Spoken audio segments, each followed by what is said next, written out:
Chicken chowmein রান্না করার জন্য এখানে রসুন কুচি, পেঁয়াজ কুচি, কাঁচামরিচ কুচি নিয়ে নিয়েছি। সাথে আছে গাজর, ক্যাপসিকাম ও বাঁধাকপি। এখানে আমি মাংস ছোট ছোট পিস করে কেটে ম্যারিনেশন করে রেখেছিলাম। আর এখানে পাস্তা, নুডলস এগুলো সিদ্ধ করে নিলাম। 90% সিদ্ধ করব, তারপর ঝরা দিয়ে দিব ঠান্ডা পানিতে। চুলায় একটি কড়াই বসিয়ে দিলাম। কড়াই গরম হয়ে গেলে তেল দিয়ে দিব।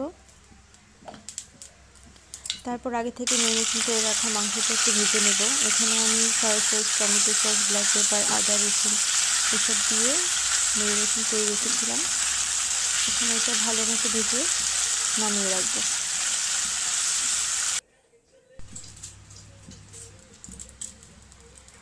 কড়াইতে আরেকটু তেল দিয়ে দিলাম রসুন কুচি। রসুন কুচি খানিকক্ষণ নাড়ব। রসুন কিছুক্ষণ নাড়ার পর এখানে দিয়ে দেবো পেঁয়াজ কুচি। রসুন ও পেঁয়াজ ভালো মতো ভেজে নেব।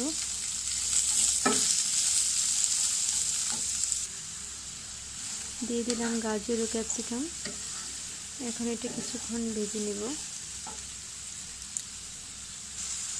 তারপর দিয়ে দিলাম কাঁচামরিচ কুচি ও বাঁধাকপি কুচি। এখন ভালো মতো মিশিয়ে নেড়ে চেড়ে নেব।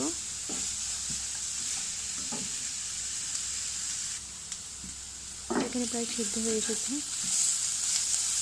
সবজিগুলো সিদ্ধ হয়ে গেলে এখানে দিয়ে দিব আগে থেকে ভেজে রাখা মাংস আর সয়া সস দিয়ে দিব, টমেটো সস দিয়ে দিব।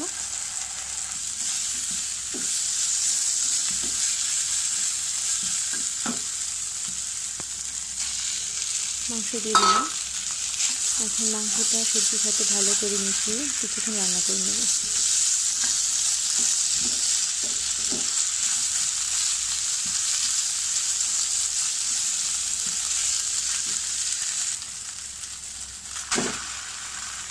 রান্না হয়ে গেছে। এখন আমি এখানে দিয়ে দিলাম পাস্তা আর নুডলস, আর নুডলসের প্যাকেটে যে মশলা থাকে সেটা দিয়ে দিব।